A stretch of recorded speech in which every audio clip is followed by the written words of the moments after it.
আসসালামু আলাইকুম। আমরা আমাদের পরবর্তী ভিডিওতে চলে আসছি। আজকে আরেকটা ভিডিও হচ্ছে, সেটা হচ্ছে গিয়ে নিউটনের বলবিদ্যা এবং কাজ শক্তি ক্ষমতার উপরে দুইটা আমি একসাথে রিভিউ করে দিচ্ছি, কারণ মোটামুটি এগুলা কম্বাইন করে আসা তো পরীক্ষায়, তো সেই সুবাদে আমি এটা একটু ডিসকাস করে দিচ্ছি তোমাদের উদ্দেশ্যে। তাহলে প্রথমে আসলে নিউটনীয় বলবিদ্যা নিয়ে আমরা কথা বলবো। নিউটনের বলবিদ্যা কিন্তু হিউজ একটা চ্যাপ্টার, হিউজ মানে বলে শেষ করা যাবে না। দেখো, আমি চাইলে তুমি বলতে পারো যে ভাইয়া আপনি তো ওই টপিকটা রাখেন নাই, ওই টপিকটা কেন রাখেন নাই? আমি চাইলে রাখতেই পারি, স্বাভাবিক। এখন ভাই এতগুলো টপিক যদি রেখে দিই, আমি আর রিভিশন বা আমি সাজেশন কেন দিচ্ছি তোমাদেরকে? ওকে।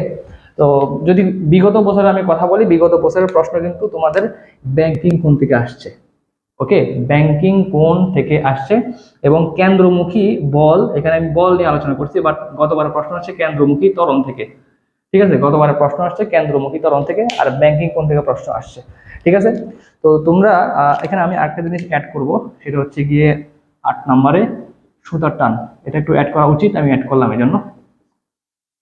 তো একটা মনোযোগ দিও সবাই। প্রথমে আসলে সংঘর্ষ। সংঘর্ষ কিন্তু খুবই ইম্পর্টেন্ট। সেটা হচ্ছে গিয়ে পরীক্ষায় কিন্তু অ্যাভারেজ লেভেলে আসছে, আহামরি আসছে তা না, অ্যাভারেজ লেভেলে আসছে। যেমন সংঘর্ষ থেকে প্রশ্ন কেমন হয়, এই যে স্থিতিস্থাপক নাকি অস্থিতিস্থাপক, এটাই বলবে যে উক্ত সংঘর্ষটা কি স্থিতিস্থাপক সংঘর্ষ। সরি, প্রশ্ন করতে পারে এরকম যে উক্ত সংঘর্ষ কি স্থিতিস্থাপক সংঘর্ষ নাকি অস্থিতিস্থাপক সংঘর্ষ, এই টাইপের প্রশ্ন হবে সংঘর্ষ হইতে। ঠিক আছে, তো মোটামুটি সবাই সূত্র তো জানো। সংঘর্ষের ক্ষেত্রে সূত্র কোনটা হইতে পারে?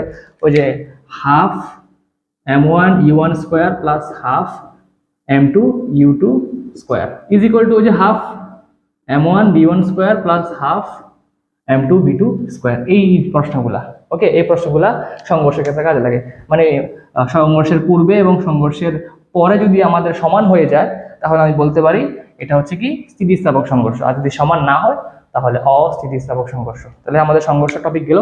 এবার আসো নিত্যতার সূত্র। দেখো, আমাদের নিউটনীয় বলবিদ্যার মধ্যে আমি জাস্ট একটু অ্যানালাইসিস করে দিচ্ছি তোমাদেরকে। নিত্যতার সূত্র হচ্ছে মোট তিনটা। কি কি? তিনটা আমি একটু আলোচনা করে দিই। একটা হচ্ছে ভরবেগের নিত্যতা, এটা লিখে রাখবো সবাই, ভরবেগের নিত্যতা। 2 নম্বর হচ্ছে শক্তির নিত্যতা, শক্তির নিত্যতা।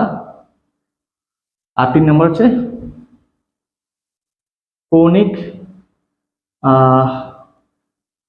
ভরবেগ, কৌণিক ভরবেগের নিত্যতা। এই যে এখান থেকে এই তিনটা নিত্যতা সূত্র কিন্তু এই তিনটাই, যে ভরবেগের নিত্যতা, শক্তির নিত্যতা, কৌণিক ভরবেগের নিত্যতা। এখন এগুলো সূত্র কি, এগুলো তো আমাকে বলা লাগতেছে না, তুমি তো বুঝতে পারতেছো কোন জায়গা থেকে এগুলো আসছে। এগুলো ভালো করে দেখে যাবা, এগুলো খুবই গুরুত্বপূর্ণ। এই যে তারপর হচ্ছে জড়তার ভ্রামক।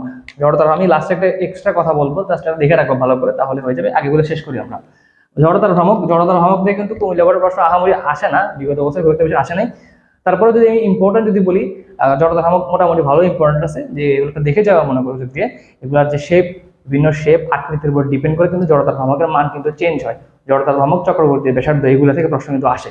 তো সবাই একটু ভালো করে জড়তার ভ্রামকটা দেখে যাবা, অবশ্যই দেখে যাবা, শেপের উপর ভিত্তি করে। এরপর আসে কৌণিক ভরবেগ। কৌণিক ভরবেগের সূত্র আমরা মোটামুটি এখান থেকেই বুঝে যাবো যে কৌণিক ভরবেগের নিত্যতা আসলে এখান থেকে আসে। তারপরেও যদি বলি এল সমান এম্পিয়ার, এই সূত্রটা ভালো করে মনে রাখবা। ঠিক আছে, এখান থেকে প্রশ্ন হয়, জাস্ট সিম্পল কোশ্চেন হবে, সিম্পল কোশ্চেন, যে দুইটা বস্তু দিয়ে দিবে, দুইটা বস্তুর মধ্যে কৌণিক ভরবেগের কি বলে নিত্যতা প্রমাণ করো, এরকম আসতে পারে। ঠিক আছে, তারপরে কেন্দ্রমুখী বিমুখী বল, এখান থেকে বলার মতো কিছু নাই, এখানে কিন্তু প্রশ্ন খুব ভালোই আসে। কেন্দ্রমুখী বিমুখী বল, এই টপিকটা এবং সুতার টানের টপিকটা খুবই গুরুত্বপূর্ণ রিলেট করা। একটা উদাহরণ দিই তোমাদেরকে। এই হচ্ছে একটা, মনে করো, সার্কেল। এই সার্কেলের এই অংশে আমি এটা আপাতত বললাম, এটা হচ্ছে মূল বিন্দু। তো সুতা, মনে করো এখানে একটা টান এবং এখানে একটা টান, এইখানে আরেকটা টান। এটা দিলাম এ, এটা দিলাম বি, এটা দিলাম সি। এরকম তো আসছে পড়ে গেলাম, বুঝছো? একটু দেখে নিও সবাই ভালো করে। তো তোমাকে এখানে বললো যে কি, এখানে একটা বস্তু ছিল, এম বড় বস্তু, সেম সবগুলোতে আছে। তো বস্তুটা এখানে অ্যাঙ্গেল করে আছে 60 ডিগ্রি কোণে। ঠিক আছে, তো আমাকে বলবে যে কি প্রত্যেকটা বিন্দুতে সুতার টান সমান কিনা, মানে টি এর মান প্রত্যেকটা বিন্দুতে সুতার টান সমান কিনা, এভাবে বলবে। তো তুমি অবশ্যই এই বিন্দুর জন্য একটা সুতার টান বের করবা, বি বিন্দুর জন্য আরেকটা সুতার টান বের করবা, সি বিন্দুর জন্য সুতার টান আরেকটা বের করবা। ঠিক আছে, যদি কোনো কারণে মনে হয় যে ভাইয়া আমি এটা বুঝতেছি না, এটা কেমন করবো, তুমি আমাকে ইনবক্সে নক দাও, আমি তোমাকে এটা ক্লিয়ারলি বুঝিয়ে দিব। ঠিক আছে, এখন তো বিস্তারিত বলার মতো সময় হাতে নাই, এই জন্য আমি জাস্ট ইম্পর্টেন্ট টপিকগুলো বলে দিচ্ছি, না বুঝলে আমাকে ইনবক্স করবা। ওকে, তো এটা হচ্ছে আমাদের সুতার টানে রিলেট করে এ বিন্দু, বি বিন্দু, সি বিন্দু, কিন্তু পরীক্ষা আসছে, বোর্ডে আসে, তুমি একটু দেখলেই বুঝতে পারবা। এগুলো একটু সলভ করে নেবে ভালো করে এই প্রশ্নগুলো, মাস্ট সলভ করবা। ওকে, এরপর আসি আমরা ব্যাংকিং কোণ। ব্যাংকিং কোণ থেকে গত বছর যেহেতু প্রশ্ন চলে আসছে, এই বছর যে না আসবে তার কিন্তু কোনো গ্যারান্টি নেই, চলেও আসতে পারে। কারণ বিগত যদি 5-6 বছর আমরা অ্যানালাইসিস করি, কুমিল্লা বোর্ডের সব থেকে বেশি প্রশ্ন আসছে ব্যাংকিং কোণ থেকে। তো কুমিল্লা বোর্ডের ব্যাংকিং কোণ কিন্তু ছাড়া যাবে না, ভালো করে ব্যাংকিং কোণটা অবশ্যই ক্লিয়ার করে যাবা। ঠিক আছে, একটাই প্রশ্ন খুব বেশি বেশি আসে যে নিরাপদে বাঁক নিতে পারবে কিনা। স্বাভাবিক, যদি রাস্তার ব্যাগ থেকে মনে করো রোডের যে ব্যাগ আছে সেই ব্যাগ যদি আমার গাড়ির যে ব্যাগ, কারের যে ব্যাগ, সেটা যদি কম বেশি হয়ে যায় তাহলে অ্যাক্সিডেন্ট করবে, নিরাপদে বাঁক নিতে পারবে না। আর যদি কম হয় তাহলে নিরাপদে বাঁক নিতে পারবে, সহজ হিসাব। ঠিক আছে, আর ব্যাংকিং কোণের সূত্র তো মোটামুটি সবাই জানো, ট্যান থিটার একটা সূত্র আছে, সাইন থিটার একটা সূত্র আছে, বাস এগুলো ভালো করে দেখে নিবা। তারপর হচ্ছে কি, যদি বলি ঘর্ষণ, দেখো আরেকটা জিনিস আমি বলে রাখা উচিত, এটা না বললে নয়। ব্যাংকিং কোণ এবং কেন্দ্রমুখী বল রিলেট করে কিন্তু প্রশ্ন আসে অনেকগুলো। ও আরেকটা, ঘর্ষণ সেখানে রিলেট, মানে এই তিনটা রিলেট করে কিন্তু প্রশ্ন আসে, এই তিনটা রিলেট করে প্রশ্ন হয়। ঠিক আছে, যেমন একটু যদি বলি আমি, F ইজ ইকুয়াল টু হচ্ছে mb² না, কেন্দ্রমুখী বিমুখী বল। তো এখান থেকে মনে করো তোমার আরেকটা প্রশ্ন আসে, সেটা হচ্ছে tan থিটা সমান সমান b²। আর এই যে এই দুটো প্রশ্ন মিলায় আবার ঘর্ষণের একটা সূত্র আছে, মিউ সমান সমান হচ্ছে r/f, f/r।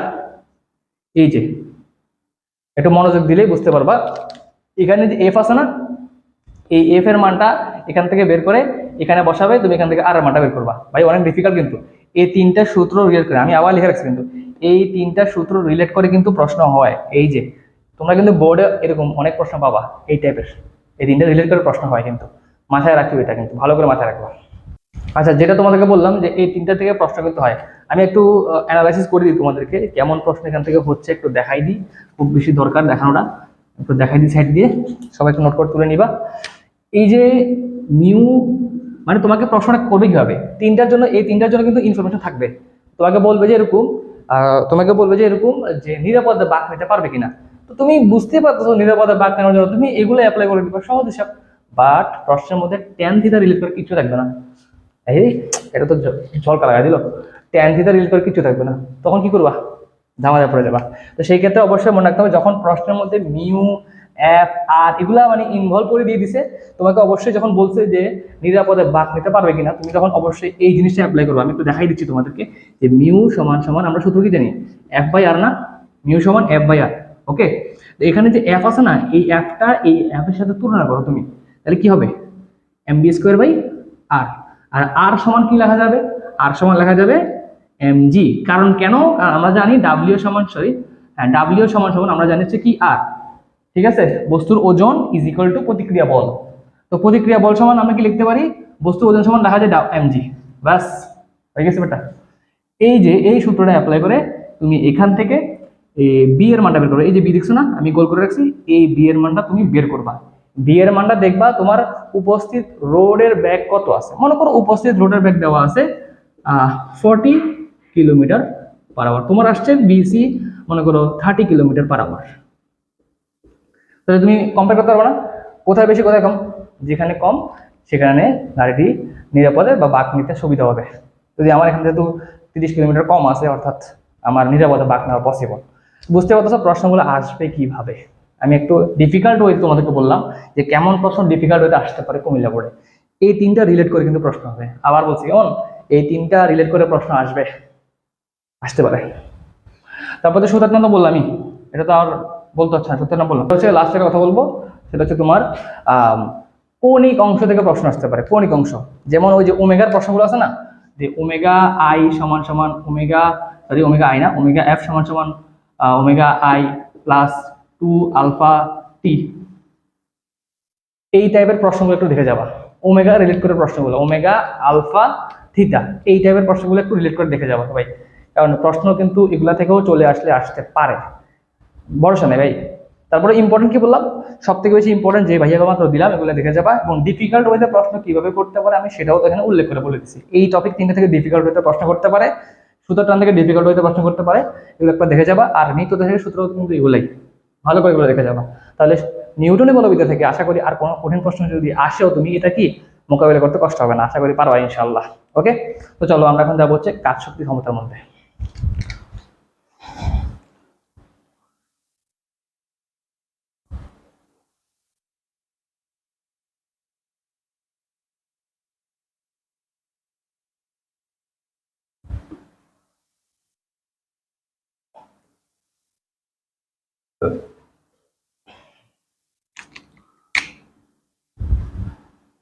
আচ্ছা, মনোযোগ দিবা। কাজ শক্তি ক্ষমতা কিন্তু হিউজ এত বলবো না, মোটামুটি তোমাদের 9-10 রিলেট করে এখানে অধ্যায়টা মোটামুটি আছে। তো তারপরেও আমি 3টা টপিক ভাগ করছি, আমি আর বেশি দিচ্ছি না এখানে, কারণ এই 3টা টপিকের বাইরে আমি আশা করি প্রশ্ন দেখি না আমার এই পর্যন্ত। এই 3টা টপিক বেশি গুরুত্বপূর্ণ, এই জন্য দিলাম। কাজের সূত্রসমূহ, দেখো কাজ কিন্তু হিউজ একটা টপিক, কাজ হিউজ একটা টপিক। কাজ থেকে প্রশ্ন কি কি আসতে পারে আমি জাস্ট কয়েকটা ইম্পর্টেন্ট টপিক আলোচনা করি। কাজ থেকে যদি প্রশ্ন আসে তাহলে প্রথমত আসবে হচ্ছে গিয়ে তোমার এই যে থেকে উচ্চতা রিলেট করে, উচ্চতা রিলেট করে, ঠিক আছে। তারপরে প্রশ্ন আসতে পারে তোমার স্প্রিং থেকে, এখান থেকে আসে কিন্তু স্প্রিং থেকে প্রশ্ন আসে।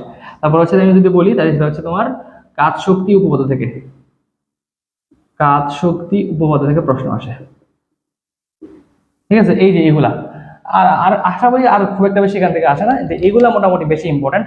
আরেকটা যদি আসছে আমি যদি বলি, ওই যে ইটের ইটের যে অঙ্কগুলো আছে না, ইটের ওইগুলো করে দেখবা, ওগুলো থেকেও প্রশ্ন আসছে বিগত বছরে। তো এই যে টপিকগুলা আমি কাজের মধ্যে ঢুকাইছি, আরো অনেক আছে। আর কাজের যে বেসিক সূত্র ডাব্লিউ ইজ ইকুয়াল টু হচ্ছে কি এফএস, বা W is equal to FS cos theta, এগুলো তো ভাই সহজ বিষয়গুলো নিয়ে আলোচনা করতেছি না। বাকি হচ্ছে যে এগুলা উচ্চতা রিলেট করে প্রশ্ন আসে। কিভাবে আসে একটু দেখাই তোমাদেরকে। মনে করো তোমার এখানে আমি এখানে দিলাম, এখানে অ্যাঙ্গেল আছে থিটা, তো এটার দূরত্ব দিয়ে দিছে, এস দিয়ে দিছে। তো তোমাকে বলছে এখানে এম্বরের একটা বস্তু নিচে উপরে নামতেছে, যেটাই বলো নিচে উপরে নামতেছে। তো তোমাকে বলছে কৃত কাজ কত, তো তুমি তো কৃত কাজ বের করতে মানে দিবা কি এফএস মানে দিবা, এটা তো হবে না, এখানে হবে এফএইচ। তোমাকে অবশ্যই এই এইচটা বের করে নিতে হবে। এই টাইপের প্রশ্ন কিন্তু অনেকবার আসছে, একবার দেখে নিবা ভালো করে এগুলা, ঠিক আছে। তারপর হচ্ছে আমি যদি শক্তির নিত্যতার কথা বলি, এটা একটা ছবি তুলে নিবা তোমরা।